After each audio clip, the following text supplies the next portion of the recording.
अस्सलाम वालेकुम दोस्तों, मैं हूँ आसिफ़ अली ख़ान। आज हम बात करने वाले हैं मियाँ बीवी के झगड़ों की वजूहात क्या होती हैं, क्यों जो है वो अंडरस्टैंडिंग बिल्ड नहीं हो पा रही होती। एक बड़ी इंटरेस्टिंग स्टोरी है, वो पहले आपको सुनाता हूँ, उसके बाद अपनी आप बात को आगे लेके चलते हैं। एक शख्स को लगता है कि उसकी बीवी जो है वो बहरी हो गई है, यानी क़ुव्वत समाअत उसकी ख़त्म होती जा रही है। अपनी बीवी से बहुत मोहब्बत करता है, बहुत प्यार करता है, परेशान होने लग जाता है कि मैं कैसे बताऊं कि तुम्हारी जो है वो क़ुव्वत समाअत ख़त्म होती जा रही है, तुम बहरी होती जा रही है। तो मोहब्बत की वजह से वो बता नहीं पा रहा होता अपनी बीवी को, यानी बेइंतहा मोहब्बत करता है। तो वो फ़ैसला करता है कि मैं डॉक्टर के पास जाता हूँ और उससे मशवरा करता हूँ। डॉक्टर के पास जाता है, डॉक्टर कहता है भाई बहरी तुम्हारी बीवी हो गई, तुम यहाँ क्या करने आए, उसको भेजो, उसको साथ लेके आओ। तो वो शख्स यही कहता है कि डॉक्टर साहब मैं बताना नहीं चाहता उसको, तो मैं चाहता हूँ कि आप मुझे कोई मेडिसिन बता दें, मैं उसको आहिस्ता आहिस्ता खिला देता हूँ और उसका जो है मसला हल हो जाएगा। तो डॉक्टर कहता है कि ठीक है, फिर ऐसा कीजिए कि पहले मुझे ये पता लगवाइए कि कितनी बहरी हो चुकी है वो, यानी कितनी दूर तक का सुन सकती है, कितने करीब तक का सुन सकती है। तो वो शख्स कहता है कि ये कैसे पता चलेगा। तो डॉक्टर कहता है कि एक काम कीजिए, आप घर जाइए और पहले उसको मेन गेट से आवाज़ दीजिए। अगर उसे आवाज़ ना आए तो फिर थोड़ा करीब चले जाइए, फिर और करीब जाइए और करीब जाइए। इस तरह जब वो जवाब दे दे आपको, तो आपको पता चल जाएगा कि कितने डिस्टेंस से उसको आपकी बात समझ में आ रही है। वो शख्स यही करता है, गेट पे खड़े होके जाता है, कहता है हनी क्या खाना तैयार है। हनी का कोई जवाब नहीं आता, वो बड़ा उदास होता है। थोड़ा और करीब जाता है, पूछता है हनी क्या खाना तैयार है। हनी अपना खाना पका रही होती है। बिल्कुल हनी के पीछे जाके पूछता है हनी क्या खाना तैयार है। तो हनी ज़ोर से चिल्ला के बोलती है, 3 बार कह चुकी हूँ तैयार है तैयार है तैयार है, आपको समझ में नहीं आता, आपको सुनाई नहीं देता क्या। तो उस दिन पता चलता है कि बहरी उसकी बीवी नहीं हो रही थी, बेसिकली बहरा वो खुद हो रहा था। ठीक है, लेकिन उसे लग रहा था कि उसकी बीवी बहरी हो रही। ज़िंदगी में ख़ास तौर पे मैरिटल लाइफ के अंदर ऐसा ही होता है। हमें लगता है कि सामने वाले के अंदर मसला है, लेकिन बाद में ये पता चलता है, ये रियलाइज़ होता है कि सामने वाले के अंदर मसला नहीं है, मसला हमारे अपने अंदर है। और हम अपने आप को डायग्नोस नहीं कर पा रहे होते, और इसी चक्कर में कई कपल्स के कई कई साल गुजर जाते हैं एक दूसरे को इल्ज़ाम तराशी उनकी करते हुए। वो कहती हैं तुम गलत हो, वो कहते हैं तुम गलत हो, वो कहते हैं तुम गलत हो, तुम गलत। लेकिन एक्चुअली में प्रॉब्लम हमारे अपने अंदर आ रहा होता है। ये ज़्यादातर तब पता चलता है जब आप किसी मैरिज काउंसलर के पास जाके बैठते हैं, और जब दोनों की बात सुनी जाती है तो पता चलता है कि कौन जो है वो गलती पर है। वरना खुद साख्ता तो यही होता है कि वो सही नहीं है, ठीक है, वो बीवी कहती है शौहर सही नहीं है। तो आज मैं आपको क्या करूँगा, मैं एक ऐसी एक्सरसाइज बताऊँगा जिससे आपको फैमिली काउंसलर के पास फ़िलहाल जाने की ज़रूरत नहीं पड़ेगी। आप कई मसाइल जो है ख़ुद हल कर सकते हैं। हाँ, अगर कॉम्प्लिकेटेड इश्यूज़ हों तो फिर तो आपको जाना पड़ेगा, लेकिन डेली बेसिस के इश्यूज़ को आप खुद हल कर पाएंगे। कैसे कर पाएंगे, आपने क्या करना है, इस एक्सरसाइज को कहते हैं परसेप्चुअल पोजीशन। ये ख़ास तौर पे एनएलपी के अंदर करवाई जाती है। इसमें 3 पोजीशंस होती हैं यानी मैं इस चेयर पे बैठा हुआ हूँ, मुझे इमेजिन करना है एक और चेयर, बल्कि इमेजिन नहीं, एक्चुअली में एक चेयर और है मेरे सामने और एक चेयर मेरे इस तरफ है। मैं हूँ आसिफ़ अली ख़ान। मैं अपनी आंखें बंद करूँगा और जो भी मसला है, जो भी मुझे प्रॉब्लम है, लेट्स सपोज़ मुझे अपने वाइफ से कोई प्रॉब्लम है, तो मैं उस प्रॉब्लम को फ़ील करूँगा, देखूँगा क्या मसला है, मेरे अंदर क्या इमोशंस हैं, उस मसले की वजह से मुझे क्या तकलीफ़ का सामना हो रहा है। ठीक है, जब मैं इसे आंखें बंद करके अच्छी तरह से इमेजिन कर लूँगा, ये है पोजीशन नंबर 1। ठीक है, पहली पोजीशन। अब मैंने क्या करना है, मैं उठ के दूसरी वाली चेयर पे जाऊँगा, दिस इज़ पोजीशन नंबर 2।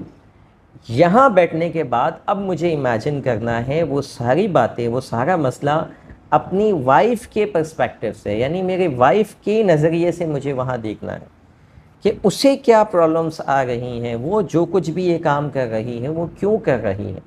ठीक है, मेरी ज़ात यानी आसिफ़ अली ख़ान की ज़ात से उससे क्या प्रॉब्लम हो रही है। ठीक है, और यानी जब आप उनके पर्सपेक्टिव से, इसे कहते हैं कि अपने आप को दूसरे की जगह पे रख के सोचना। ठीक है, तो फिर आपको उनका पर्सपेक्टिव भी समझ में आने लग जाएगा। ठीक है, कि हो सकता है वो जो भी हो, आप न्यूट्रल हो जाइए। मतलब ये नहीं सोचिए कि अब आसिफ़ अली ख़ान बैठा हुआ, अब आप सोचिए कि वाइफ बैठी हुई है और आपको नज़रिया समझना है अपनी वाइफ का। फिर आपने क्या करना है, आंखें खोलनी है और तीसरी पोजीशन पे जाके बैठना है। ये थर्ड पोजीशन पे अब आप हैं एक न्यूट्रल आदमी या औरत। ठीक है, एक न्यूट्रल ऑब्जर्वर। ठीक है, जो मुझे भी देख रहा है, जो उन्हें भी देख रहा है, मेरी वाइफ को, और एक न्यूट्रल ऑब्जर्वर के तौर पर वो इन दोनों में किसको गलत और सही मानता है। वो कौन कौन सी चीज़ें हैं जो आसिफ़ अली ख़ान साहब को अपने अंदर तब्दील करनी है, वो आपने इमेजिन करना है, यानी आपकी गलती कहाँ कहाँ है। ठीक, उसके बाद आप वापस उठ के आएंगे अपनी पहली पोजीशन के ऊपर और अगेन अपनी आंखें बंद करेंगे और उन तमाम गलतियों को जो न्यूट्रल ऑब्जर्वर ने बताया, जो सेकंड पोजीशन पे आपको समझ में आई, अब आपने इमेजिन करना है कि मैं इन गलतियों को सुधार रहा हूँ, मैं अपने इन चीज़ों को तब्दील कर रहा हूँ। ठीक है, इस तरह से आपको और इसके बाद फिर आप अपनी आंखें खोल देंगे। आसानी आपको आपकी ये एक कंप्लीट थेरेपी हो जाएगी, आपका अपना एक तज़किया नफ्स हो जाएगा, आप अपने आप को तब्दील कर पाएंगे। ठीक है, अच्छा यहाँ पे लोग बोलेंगे भाई हमने तो चेंज कर लिया, बीवी ने तो अभी तक नहीं किया या शौहर ने तो अभी तक नहीं किया।